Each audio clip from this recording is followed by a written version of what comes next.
जय हिंद दोस्तों, कैसे हैं आप सभी लोग।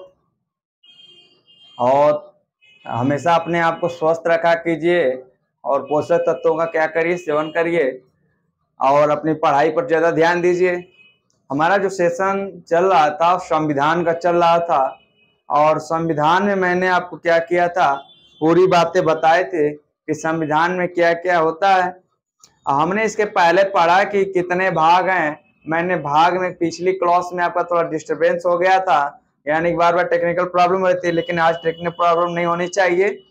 और आज हम स्टार्ट करेंगे भाग के, यानी कि भाग 1 से स्टार्टिंग करेंगे, संघ और उसके राज्य क्षेत्र के बारे में। तो जो भाग 1 है दोस्तों, भाग 1 में 4 अनुच्छेद आते हैं।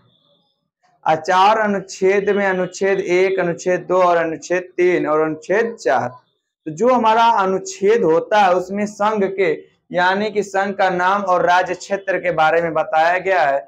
यानी कि क्षेत्र का मतलब कि हमारे संघ कितने हैं और संघ के अनुरूप कितने राज्य क्षेत्र हैं, यानी कि यूटी की यानी केंद्र शासित प्रदेश के बारे में ही बताया गया है। तो आप जानते हैं कि वर्तमान समय में हमारे यहाँ कितने आपको हो गए, 28 राज्य और 8 यूटी यानी केंद्र शासित प्रदेश हैं, जिसका वर्णन हम अनुच्छेद 1 में उपबंधों के बारे में पढ़ते हैं।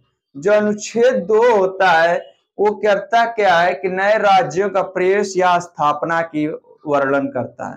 यानी कि अनुच्छेद 2 में ये कहा गया है कि अगर किसी का विस्तार क्या होता है, अधिक हो जाता है या कुछ भी हो जाता है, तो उसका करेंगे क्या, अनुच्छेद 2 के द्वारा नए राज्य का क्या करते हैं, नए राज्य को अपने में प्रवेश कर लेंगे या तो एक नया राज्य बना लेंगे। यानी कि सोचने की बात हो गई। उसी प्रकार अनुच्छेद 3 क्या कहता है कि नए राज्यों का निर्माण कर सकते हैं और वर्तमान जो राज्य है ना उनके क्षेत्रों को क्या कर सकते हैं और सीमाओं में क्या कर सकते हैं, बांट कर एक नए परिवर्तन करके नामों में भी परिवर्तन कर सकते हैं। आपको देखना है ध्यान पर, आपको करना क्या है, अनुच्छेद 3 में ये बात कही गई है। आवाज तो क्लियर है ना। आपका अनुच्छेद 3 में कहा गया है कि नए राज्यों का निर्माण होगा और जो पुराने राज्य हैं उनके सीमा क्षेत्रों को काट कर यानी कि बांट कर उनके नामों में परिवर्तन कर कर क्या कर सकते हैं, एक नया राज्य बना सकते हैं। जैसे में हमारे देखिए उत्तर प्रदेश से काट कर आपको उत्तराखंड को बनाया गया है, ठीक उसी प्रकार इसमें वर्णन किया गया है। लेकिन जो अनुच्छेद 4 है, अनुच्छेद 4 में क्या किया है कि अनुसूची पहली और अनुसूची चौथी का क्या क्या संशोधन का जो प्रावधान होगा, यानी कि अनुसूची फर्स्ट में और अनुसूची 4 में संशोधन का जो प्रावधान होगा वह संविधान की भाग 4 यानी कि भाग 1 के अनुच्छेद 4 के द्वारा उसमें संशोधन किया जाएगा। क्वेश्चन आपका एग्जाम में आता है कि अनुसूचियों में यानी कि अनुसूची 1 और अनुसूची 4 में किस अनुच्छेद के तहत संशोधन किया जा सकता है।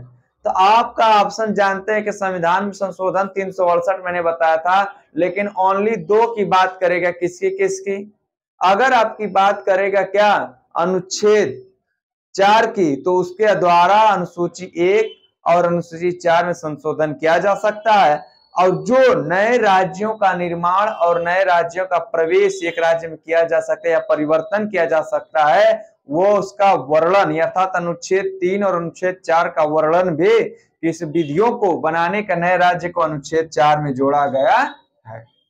ठीक है, ध्यान से देखना। क्या रहा है, कह रहा है कि जो भाग 1 है यानी भारत का संविधान में संघ और उसके राज्य क्षेत्र का वर्णन किया गया है और अनुच्छेद 1 से 4 तक है। और अनुच्छेद 1 में संघ और नाम और राज्य क्षेत्र का उपबंध है। अनुच्छेद 2 में नए राज्यों का प्रवेश या स्थापना का वर्णन है। अनुच्छेद 3 में नए राज्यों का निर्माण, वर्तमान राज्यों के क्षेत्रों, सीमाओं या नामों में परिवर्तन का उपबंध है। जैसे योगी जी देख रहे हैं आपके खटाखट क्या कर रहे हैं, नाम में परिवर्तन कर रहे हैं ना, वो अब किस अनुच्छेद के तहत कर रहे हैं, भाग 1 के अनुच्छेद 3 के तहत।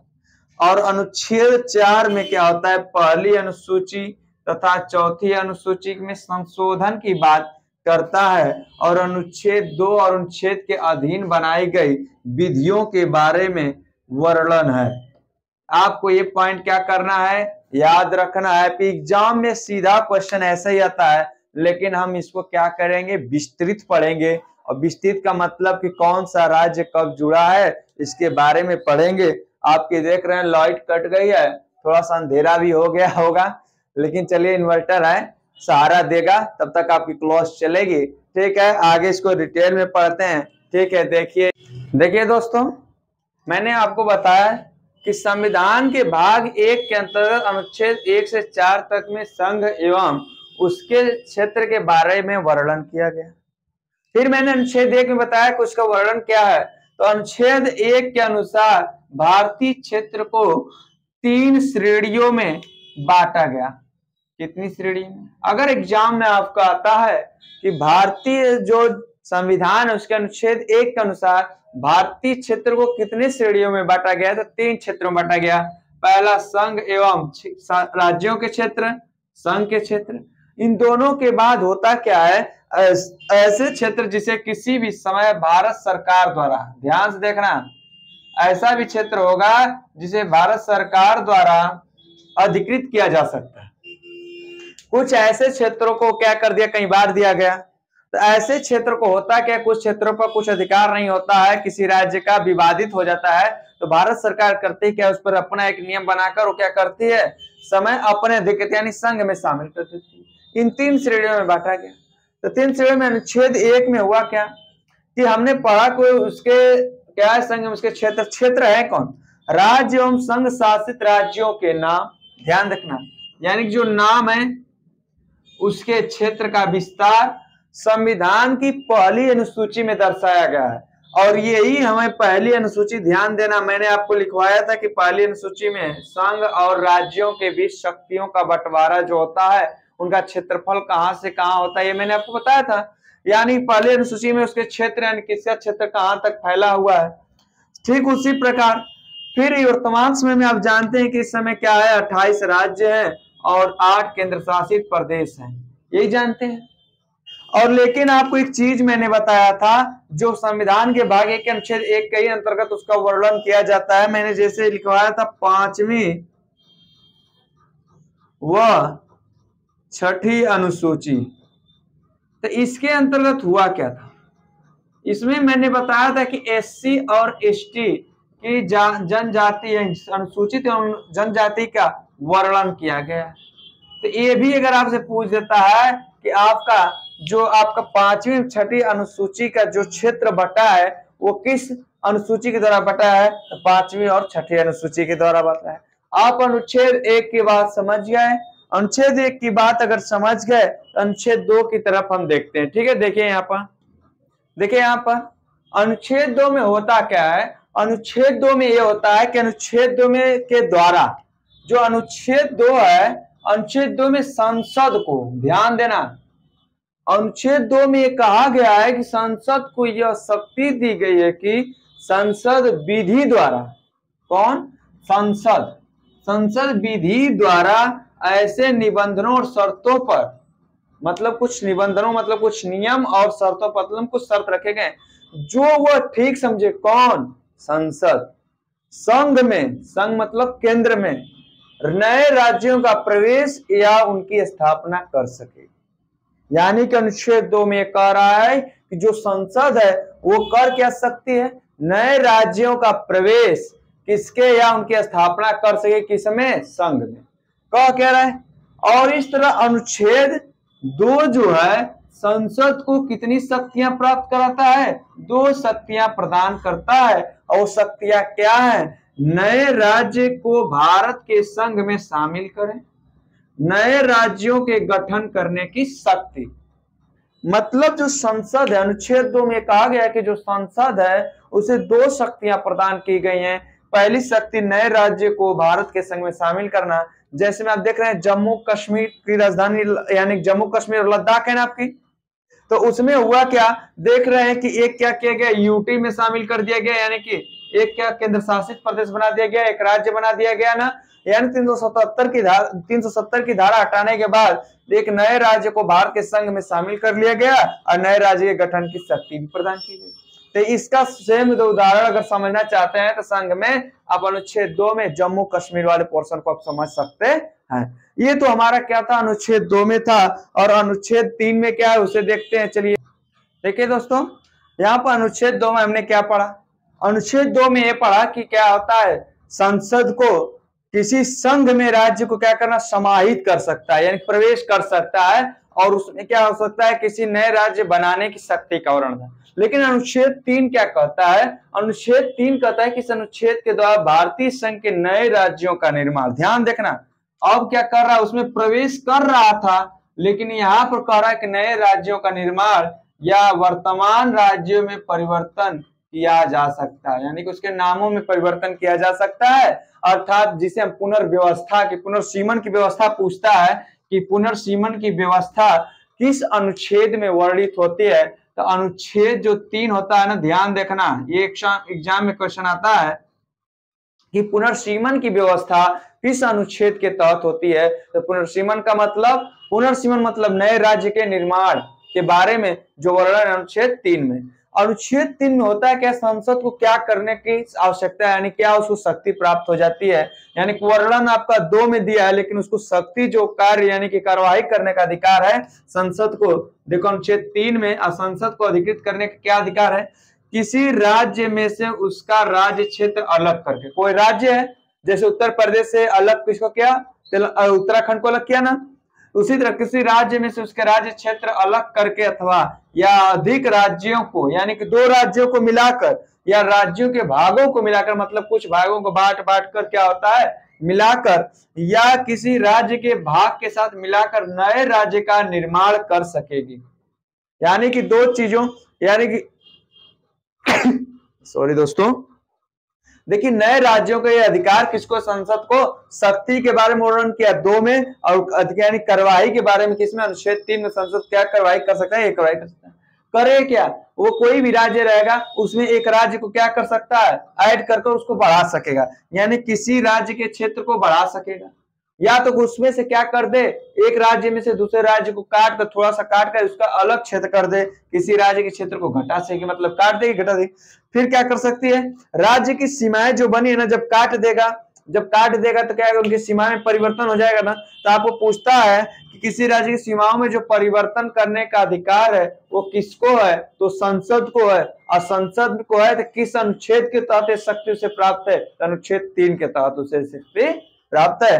और वो क्या करते हैं, जैसे हम देख रहे हैं हमारे योगी बाबा क्या कर रहे हैं, किसी का पूरा नाम ही चेंज कर दे रहे हैं, तो किस अनुच्छेद के तहत, अनुच्छेद 3 के तहत, और अनुच्छेद 3 के तहत किसी राज्य के नाम में परिवर्तन कर सकेगी कौन, संसद प्रवेश, यानी संसद क्या कर सकती है, अगर कोई भी अध्यादेश जारी करने का अगर काम करता है तो राष्ट्रपति करता है, और वो किसके अनुमति से होगा, संसद में तभी जाएगा जब वो राष्ट्रपति अध्यादेश को क्या करेगा, यानी संसद में पेश करने से पहले उसे कहां से गुजारना पड़ेगा, राष्ट्रपति से। तो आपको ये पॉइंट याद रखना है, ये सब पॉइंटें बहुत इंपॉर्टेंट है, पूछ देता है एग्जाम में, किसी राज्य में घटोत्तरी या बढ़ोत्तरी करने का नाम परिवर्तन के करने की शक्ति किस अनुच्छेद में है और किसको है, तो अनुच्छेद 3 को और संसद को प्राप्त है। आवाज सही है ना, चलिए ठीक है, स्क्रीनशॉट लेना आप तो ले लीजिए। चलिए इसके आगे मैं बताता हूं, देखिए इस प्रकार आप समझे, मैंने बताया कि नियम 3 में होता क्या है, कोई अध्यादेश, मतलब कि जो कोई नए राज्य की बनाने की संभावना होती है, तो अध्यादेश जब जारी किया जाता है तो राष्ट्रपति के,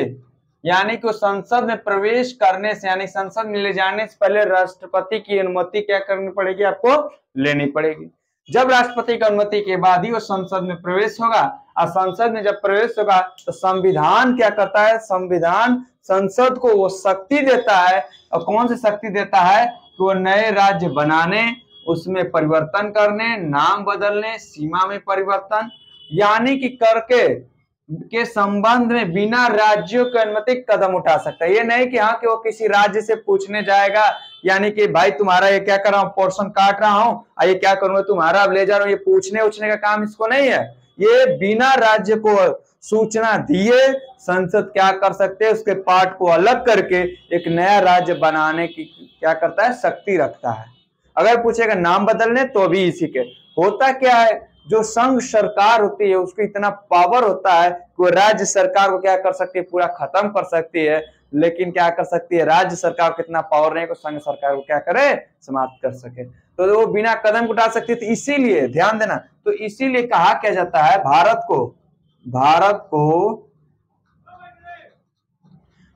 को विभक्त, देखिए ध्यान से, विभक्त राज्यों का अविभाज्य संघ कहा जा सकता है, अविभाज्य संघ कहा जाता है। मतलब हुआ क्या, जो हमारा ये कह क्या रहा है, भारत को विभक्त राज्यों का अविभाज्य संघ कहा जाता है, इसका मतलब ये होता है कि यहाँ के राज्य क्या है, बटे बटे हुए हैं, लेकिन उन पर सबसे ज्यादा अधिकार, आपका पूर्ण रूप से अधिकार संघ का है। वो चाहे तो पूरे राज्य को क्या करे, मिला ले अपने में, और चाहे तो उस राज्य का पूरा नाम परिवर्तन कर सकता है, लेकिन राज्य सरकार के कोई अधिकार नहीं है। लेकिन अमेरिका में क्या है, अमेरिका को क्या कहा जाता है, अमेरिका को देखना, वहां पर दो नागरिकता देता है, अमेरिका दो नागरिकता प्रदान करता है, तो अमेरिका को क्या कहा जाता है, अविभक्त राज्यों का अविभाज्य संघ कहा जाता है, अविभाज्य संघ कहा जाता है। देखना है यहाँ पर भारत और अमेरिका में क्या है, थोड़ा सा अंतर है। वहां पर क्या है कि ये सरकार ये दोनों को प्रदान करती है, संघ और क्या होता है, राज्य। लेकिन हमारा जो भारत को क्या कहते हैं, विभक्त, मतलब बहुत से राज्य बटे हैं, मतलब 28 राज्य और 8 केंद्र शासित प्रदेश हैं, जिसमें अविभाज्य संघ मतलब वो सब क्या है, संघ में सम्मिलित हैं, और संघ जब चाहे तब उसको क्या कर सकता है, उसमें परिवर्तन कर सकता है, नाम बदल सकता है, चाहे वो कुछ भी कर सकता है। और संविधान ये किसको ये शक्ति प्रदान करता है, तो संसद को प्रदान करता है। ये आपको क्या करना है, हमेशा याद रखना है, ये पॉइंट अपने दिमाग में बैठा लीजिए, क्योंकि एग्जाम में जब भी आए तो इसे बारीकी से पढ़कर ही एग्जाम में जाएंगे। अपना नोट्स बनाइए। चलिए लास्ट पर्सन इसका देखते हैं, अनुच्छेद 4। देखिए दोस्तों, अनुच्छेद 4 क्या कहता है कि संविधान अनुच्छेद 4 में स्वयं में घोषित किया गया है कि नए राज्यों का प्रवेश या गठन अनुच्छेद 2 के अंतर्गत होता है। नए राज्य के निर्माण, सीमाओं, क्षेत्रों, नए नाम परिवर्तन अनुच्छेद 3 के अंतर्गत। वो संविधान के अनुच्छेद 368 के तहत संशोधन नहीं माना जाएगा। मैंने आपको बढ़ाया था कि जो संविधान के अनुच्छेद 368 में जो संविधान में संशोधन करने की प्रक्रिया होती है, वो क्या करती है, अनुच्छेद 368 में दी गई। लेकिन जो अब तक क्या होता है, नए राज्यों का प्रवेश और गठन की बात की जाती है अनुच्छेद 2 में, और नए अनुच्छेद 3 में क्या करता है, अनुच्छेद 3 में नए राज्यों के निर्माण, सीमाओं, क्षेत्रों और राज्यों में परिवर्तन है। जो वो अनुच्छेद दोनों का वर्णन इसमें दिया गया है, लेकिन वर्णन के तहत जो संशोधन किया जाता है वो संशोधन 368 के तहत नहीं माना जाता। आपका एग्जाम में क्वेश्चन ही आता है, एग्जाम में क्वेश्चन आता है कि क्या बताइए कि अनुच्छेद 2 और 3 के अनुसार संशोधन किया जाता है, क्या अनुच्छेद 368 का अनुपालन करते हैं। तो आपका ऑप्शन में रहेगा हाँ, नहीं, हाँ पालन किया जा सकता है, लेकिन कुछ उपबंधों में, या इनमें से कोई नहीं। तो आपका क्वेश्चन क्या होगा, क्वेश्चन का आंसर कि जो अनुच्छेद 1 है, अनुच्छेद 3 है, वो 368 का पालन नहीं करता है, बल्कि वो संसद को ये अधिकार प्राप्त है कि वो किसी क्या करता है, गठन करके या प्रवेश कर सकता है, या नामों में या क्षेत्रों में या परिसीमन यानी कि क्या कर सकते हैं, नामों परिवर्तन कर सकता है। होता क्या है, और ये लेकिन आपसे पूछे कि तभी कानून का परिवर्तन होता कैसे है। ऑप्शन में देखिए, मैं एग्जाम में बता रहा हूं कैसे प्रश्न आता है, ध्यान समझना। इस तरह का कानून एक सामान्य बहुमत और साधारण विधायी प्रक्रिया के जरिए पारित किया जा सकता है। एग्जाम में अगर क्वेश्चन इस तरह आएगा कि क्या, देखिए इस तरह नहीं, आपका देगा निम्न में से कौन सही है, निम्न में से अनुच्छेद 4 का अनुपालन कौन करता है। ठीक, ऑप्शन इस तरह दे दिया रहेगा, और आपका ऑप्शन देखिए इस तरह दे देगा, संशोधन अनुच्छेद 368 के तहत दूसरा आपका ऑप्शन दे दिया रहेगा बी, सामान्य बहुमत द्वारा। सी ऑप्शन दे देगा साधारण विधायी प्रक्रिया द्वारा। और तीसरा आपका दे देगा चौथा ऑप्शन बी व सी दोनों सही हैं, दोनों इस तरह दे देगा आपका। तो आप बताइए कि मैंने आपके सामने पूरा लिखा है कि निम्न में से अनुच्छेद 4 का अनुपालन कौन करता है। तो जानते हैं अनुच्छेद जो संशोधन अनुच्छेद 368 के तहत होता है, मैंने यह साफ शब्द में लिखवाया है कि संविधान के अनुच्छेद 368 का संविधान संशोधन नहीं माना जाएगा। मतलब कि अनुच्छेद 2 और अनुच्छेद 3 यह क्या है, अनुच्छेद 4 में वर्णन किया गया है, जो क्या है अनुच्छेद 368 का क्या कहते हैं तहत नहीं माना, ये संशोधन नहीं माना जाएगा। ये किसका अधिकार है, संसद को। फिर कह रहा है अर्थात इस तरह का कानून एक सामान्य बहुमत द्वारा और साधारण विधायी प्रक्रिया द्वारा, ये देख रहे हैं दोनों मैंने लिखवाया है ना। एग्जाम में अगर आएगा कि अनुच्छेद 4 में जो आपका संशोधन किया जाता है कैसे किया जाता है, तो साधारण बहुमत द्वारा तथा साधारण विधायी प्रक्रिया द्वारा उसमें संशोधन होता है। और ये संशोधन कौन करता है, तो संसद करता है। ये संसद को किसने अधिकार दिया है, तो संविधान ने अधिकार दिया है। और किस अनुच्छेद के तहत, अनुच्छेद 4 के तहत। ठीक है, इतना आप क्या करेंगे, ये आपका ऑप्शन यानी कि 4 हो जाएगा। बात समझ में आई। आपका क्लास मैं यहीं पर खत्म करता हूं, क्योंकि इसमें अब जो पोर्शन आपकी एग्जाम में आने लगा इससे अधिक नहीं आएगा। अब कल से हम स्टार्ट करेंगे भाग 2 यानी कि नागरिकता। ठीक है दोस्तों, मैं आपका क्लास यहीं बंद करता हूं, इसे अगली क्लास कल देखेंगे। जय हिंद दोस्तों।